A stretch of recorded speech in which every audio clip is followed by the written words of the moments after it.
कि यूपीपीसीएस 2022 का नोटिफिकेशन जारी हो चुका है। आप सभी जानते हैं कि अपने Uttar Pradesh public service commission के कैलेंडर 2022 में पहले से ही 12 जून 2022 यूपीपीसीएस की प्री एग्जाम के लिए निर्धारित थी, ऑलरेडी डिसाइडेड थी। और यह फॉर्म लगभग फरवरी मार्च के बीच में आता है, फरवरी में ही आ जाता है, बट इस बार थोड़ा सा लेट हुआ। अब यह फॉर्म है, इसके लगभग 80 दिनों के बाद इसकी प्री परीक्षा होनी है। एक एक चीज के बारे में हम जानेंगे। सबसे पहले आप जिस भी एग्जाम की तैयारी करना चाहते हैं, जो भी आपका लक्ष्य है, उसी की तैयारी करने वाले दो तरह के व्यक्ति होते हैं। एक जिससे पहले से पता है, हर चीज के बारे में जागरूक है, क्या पेपर पैटर्न है, क्या मार्किंग स्कीम है, कितने नंबर का कौन सा पेपर आता है, कितने लोग पेपर देते हैं, क्या सक्सेस रेशियो है। एक होते हैं कि जब उन्हें कोई बताता है, तो अगर आप पहले से जागरूक है तो बहुत अच्छी बात है। आपको नहीं पता तो पहले चीजें सुननी चाहिए, कुछ चीजें खुद से सर्च करनी चाहिए, कुछ चीजें अगर कोई बता रहा है उसे सुनना चाहिए। तो यूपीपीसीएस जो है, ये उत्तर प्रदेश के लेवल पर, स्टेट के लेवल पर, जिस प्रकार सेंट्रल यूनियन लेवल पर यूपीएससी होती है, वहां से उस एग्जाम को क्लियर करने के बाद में अपनी फॉरेन सर्विसेज, विदेश सेवा, या अपनी भारतीय प्रशासनिक सेवा, भारतीय पुलिस सेवा, भारतीय राजस्व सेवा, और भी बहुत सारी सर्विसेज होती है ऑल इंडिया, उनमें जाते हैं। इसी प्रकार राज्य के लेवल पर भी होती हैं। जैसे कि अगर प्रशासनिक देखें तो एसडीएम बनते हैं, डेप्यूटी एसपी बनते हैं, जिला बेसिक शिक्षा अधिकारी आदि जो होते हैं आरटीओ, तहसीलदार आदि जिन्हें आप बोलते हैं, उन सबके लिए यह एग्जाम होता है। तो सबसे पहले जब आप uppsc.nic.in की ये वेबसाइट देखोगे तो आपको यह नहीं पता चलेगा कि असल में कहां पर आया है फॉर्म। तो आप यहां पर लेफ्ट हैंड पर जाओगे तो आपको ऑल नोटिफिकेशन एंड एडवर्टाइजमेंट नाम का एक सेक्शन दिखाई देगा। जब आप उस पर जाओगे तो यहां पर लिखा होगा सम्मिलित राज्य प्रवर अधीनस्थ सेवा परीक्षा, अर्थात कंबाइंड स्टेट अपर सब ordinate services exam, means upper PCS जिसको बोलते हैं। एडवर्टाइजमेंट नंबर है A2E1 2022। डेट आज ही लॉन्च हुआ है, आज से इसके फॉर्म भरने शुरू हुए। फिर डिपोजिशन की लास्ट डेट 12 अप्रैल है और फॉर्म की लास्ट डेट ये 16 अप्रैल है। फिर आप और राइट साइड में जाएंगे तो यहां पर फॉर्म भरने की कुछ इंस्ट्रक्शंस दिखाई देंगी। यहां पे आपको व्यू एडवर्टाइजमेंट आएगा, इसका विज्ञापन। जब आप विज्ञापन देखोगे तो यहां पर आपको कई सारी फाइल दिखाएंगी। पीडीएफ इंग्लिश में देख सकते हैं, हिंदी में देख सकते हैं, डॉक फाइल दिखाई देगी इंग्लिश हिंदी में। तो मान ले तो हमने हिंदी पीडीएफ डाउनलोड किया और ये हमें यहां पर इसके बारे में पूरी डिटेल्स पता होनी शुरू हो जाएंगी। 16 मार्च 2022 आज से इसके फॉर्म भरने शुरू हुए। 12 अप्रैल अगले महीने की इसकी फीस सबमिट करने की लास्ट डेट है और 16 अप्रैल ये इसके फॉर्म सबमिट करने की लास्ट डेट है। इसमें सारी की सारी बता रखी है कौन सी वेबसाइट पर। इसी पे जब आप देखोगे तो यहीं पर आपको अप्लाई का लिंक आएगा। अप्लाई का लिंक देखेंगे तो ये आपका पूरा नेचर है कि भाई पे स्केल क्या है 93,34,800, एज क्या है 21 से 40, आपकी न्यूनतम 21 वर्ष एज होनी चाहिए, अपर एज 40 होनी चाहिए। नंबर ऑफ वैकेंसीज क्या है 250।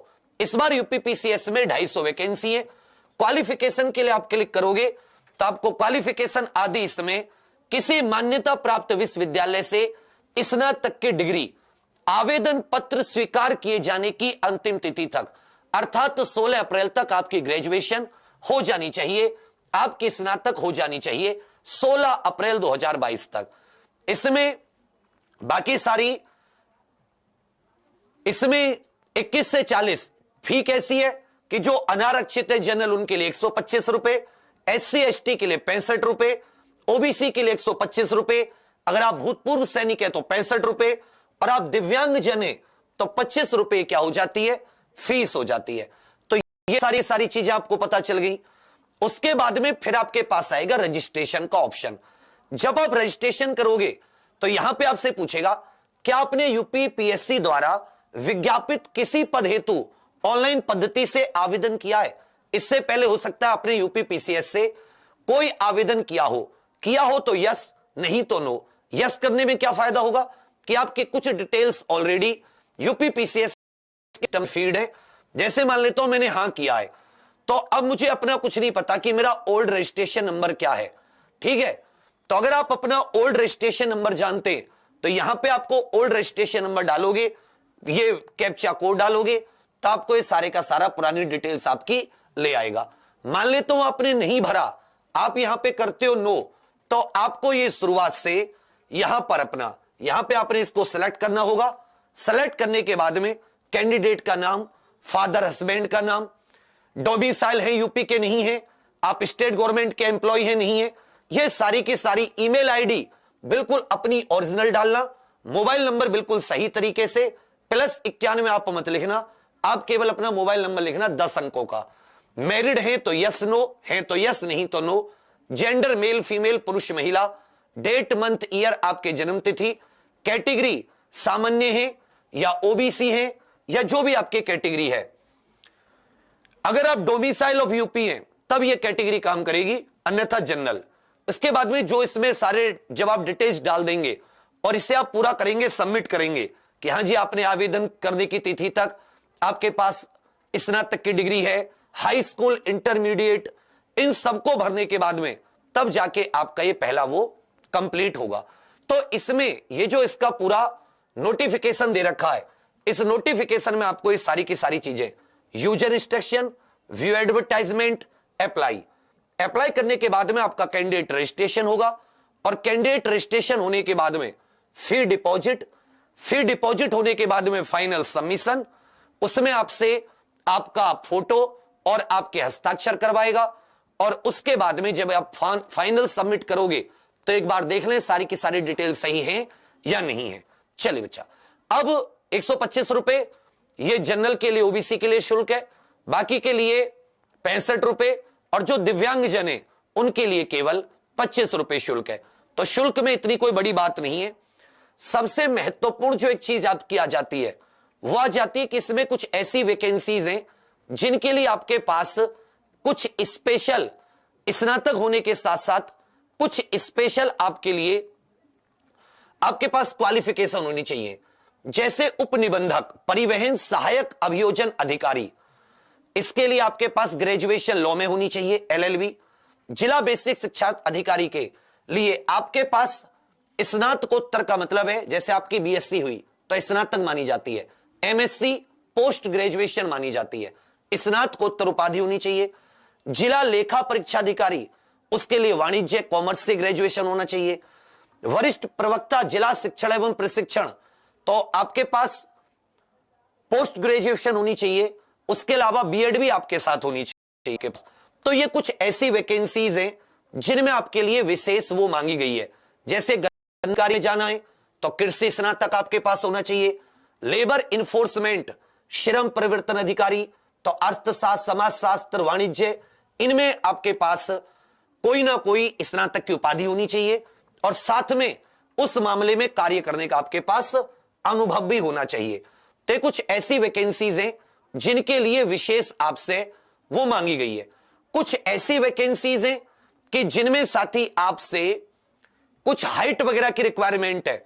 फॉर एग्जाम्पल, अगर आप पुलिस उपाधीक्षक अर्थात डेप्यूटी एसपी के पद के लिए आवेदन करना चाहते हैं तो ऊंचाई जो होनी चाहिए वो साथी पुरुष अभ्यर्थियों के लिए, ये जनरल और ओबीसी एससी के लिए 160 सेंटीमीटर, सीना पुरुष अभ्यर्थी के लिए 84, बिना फुलाए और फुलाने पर 89, जो कि काफी ज्यादा रिक्वायरमेंट है। इतना एक्चुअल में एसआई में भी नहीं होता, एसआई में 79 के करीब कुछ होता है, इसमें बिना फुलाए आपका सीना 84 होना चाहिए। किसके लिए? केवल पुरुष के लिए। महिला अभ्यर्थियों के लिए यही ऊंचाई 152 सेंटीमीटर होनी चाहिए। एससी एसटी पुरुष के लिए 160, एसटी पुरुष के लिए 147, महिलाओं के लिए 147, समझे मेरी बात। और सही महिलाओं के लिए 40 किलोग्राम न्यूनतम। जिला कमांडेंट होमगार्ड में भी यही आपका पुरुष के लिए 165, महिला के लिए 150, जबकि इसमें पुरुष के लिए 165 जनरल ओबीसी, महिला के लिए 152। इसी तरह आप देखोगे जो कारागार के अधीक्षक होते हैं उनके लिए भी थोड़ा सा, आबकारी के लिए आपकी ऊंचाई पुरुष के लिए 167 होनी चाहिए और ज्यादा बढ़ा दी गई है। अगर उप कारापाल, इसके लिए भी 168 सेंटीमीटर होनी चाहिए। मतलब कहने का है जो डेप्यूटी एसपी आदि के पद होते हैं उनके लिए ऊंचाई की भी रिक्वायरमेंट है, हाइट भी आपके पास होनी चाहिए। चलिए, अब ये तो आ गया नोटिफिकेशन, आपको भरना कैसे, वो बहुत ही नॉर्मल है, आराम से आप ग्रेजुएट हैं भर सकते हैं। नॉर्मल कोई इसको नहीं भरता कि ऐसे ही उठा के मतलब मन किया कि भाई मैं यूपीपीसीएस भर देता हूं। बहुत सारी चीजें जो मैं आपको बताना चाहता हूं वो थोड़ा सा आप लोग समझिएगा, ठीक है भैया। सबसे पहले कि इस बार जो पद की संख्या है, इस बार जो वैकेंसी है, टेंटेटिव वैकेंसीज जो हैं वो 250 हैं। यूपीपीसीएस के लिए कितने? 250। याद रखिएगा, जो इसके लिए उम्र होती है, जो एज की रिक्वायरमेंट होती है, वो न्यूनतम 21 और अधिकतम 40 वर्ष। बाकी एससी एसटी ओबीसी के लिए छूट भी होती है अधिकतम में, लेकिन ये छूट कब मिलेगी? जब आप उत्तर प्रदेश के मूल निवासी होंगे, ठीक है भाई। इसमें जो आपके पास क्वालिफिकेशन होनी चाहिए, एलिजिबिलिटी होनी चाहिए, एलिजिबिलिटी कुछ पदों को छोड़कर स्नातक, अर्थात जिसे हम ग्रेजुएशन कहते हैं, बीए, बीएससी, बीकॉम, बीटेक, कुछ भी चल जाएगा, ये मिनिमम है, न्यूनतम होनी चाहिए। ये आपके पास मिनिमम ग्रेजुएशन कब तक? फॉर्म की लास्ट डेट तक। फॉर्म की लास्ट डेट कब है? 16 अप्रैल तक आपके पास ये होना चाहिए। चलिए आगे आ जाते हैं। कुछ पद ऐसे हैं जिनमें विशेष क्वालिफिकेशन चाहिए, विशेष क्वालिफिकेशन, और कुछ पद ऐसे हैं कि विशेष क्वालिफिकेशन के साथ साथ इनमें हाइट भी मैटर करती है कि अभ्यर्थी की ऊंचाई कितनी है। अगर आप डेप्यूटी एसपी, आबकारी निरीक्षक या उपकारापाल, जो ये जेल अधिकारी होते हैं, इसमें अगर आप अप्लाई करना चाहते हैं, 250 वैकेंसीज इसमें अभी टेंटेटिव हैं। एज 21 से 40 वर्ष, क्वालिफिकेशन ग्रेजुएट होना चाहिए आपको, मिनिमम है ये, फॉर्म की लास्ट डेट तक। चलिए भैया,